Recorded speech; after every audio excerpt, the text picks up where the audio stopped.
That's our niche here at the University of Colorado BioFrontiers Institute, is the very fundamental understanding of how a cancer cell works and how we might be able to stop a cancer cell from forming a continuously growing tumor. This work was primarily about this molecule telomerase in the cell.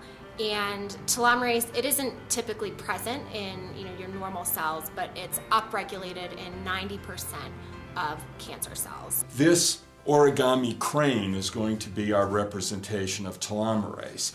And the old idea was that telomerase simply would bump into the end of the chromosome and then it would build out the end of the chromosome. So that if we could find a drug that would bind to this TEL patch on the end of the chromosome, now the telomerase isn't going to be able to find the end, and so tumor cells could not continue to divide. Towards the end of my senior year, we filed a patent kind of based on this work, and this patent is essentially for kind of the idea of a cancer therapeutic. So we worked on figuring out kind of this interaction and this mechanism between the molecule telomerase and between one of its interacting proteins.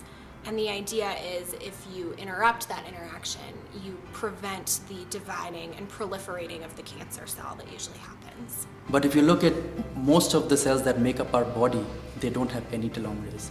So this really gives us a nice way to target specifically cancer cells, because many of the treatments around for cancer, you try to kill the cancer cell, it also has side effects because it also kills normal cells. But the idea here is if you target telomerase, you only kill the cancer cell. At the University of Colorado BioFrontiers Institute, we want the emphasis to be not on what discipline do you know, but what problem do you want to solve. We're engaging students in the discovery research, and that may not turn everybody on, but it's what turns us on. And if there are people out there in the community who want to be part of this activity, we welcome their participation. Really working in the lab and working with Dr. Check, it was kind of the formative and defining experience of my undergraduate career. It really let me contextualize what I was learning in the classroom and kind of take ownership of something really special, and it's not an opportunity that a lot of other people got. So it's a long road, but we have to keep doing this because the health that our children will enjoy 30 or 40 years from now will depend on our continuing to make discoveries today.